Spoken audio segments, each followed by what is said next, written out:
help you get settled in on your first night. I actually worked in that office before you. I'm finishing up my last week now, as a matter of fact, so I know it can be a bit overwhelming, but I'm here to tell you there's nothing to worry about. You'll do fine. So let's just focus on getting you through your first week, okay? Let's see. First, there's an introductory greeting from the company that I'm supposed to read. It's kind of a legal thing, you know.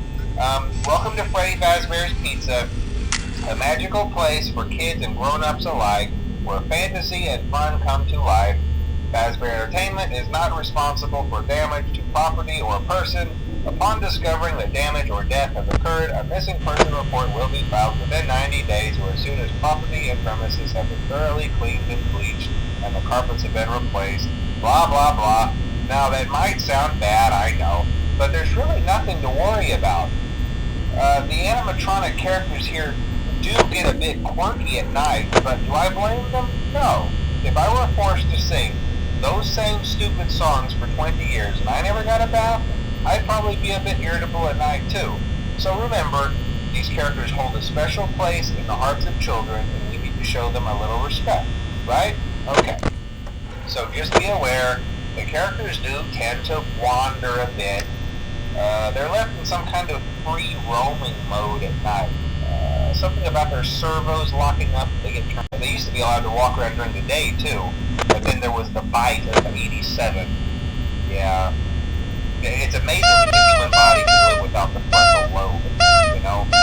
Now, concerning your safety, the only real risk to you as a night watchman here, if any, is the fact that these characters, if they happen to see you after hours, probably won't recognize you as a person.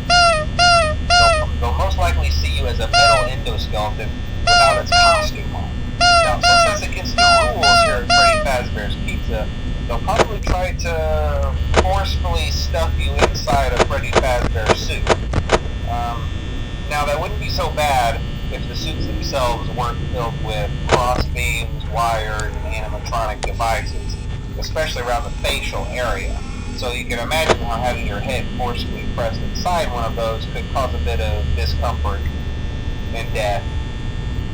The only parts of you that would likely see the light of day again would be your eyeballs and teeth that pop out the front of the mask.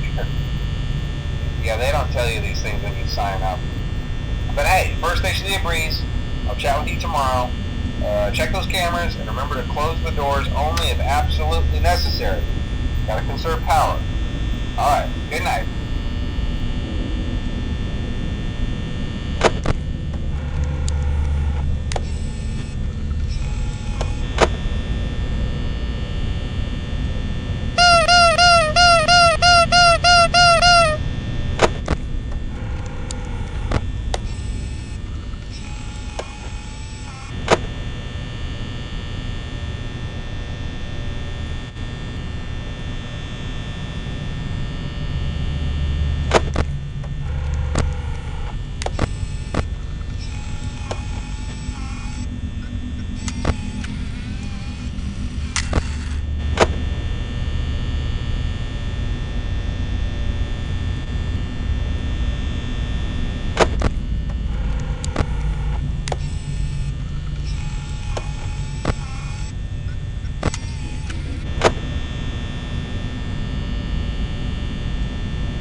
made it to day 2. Congrats.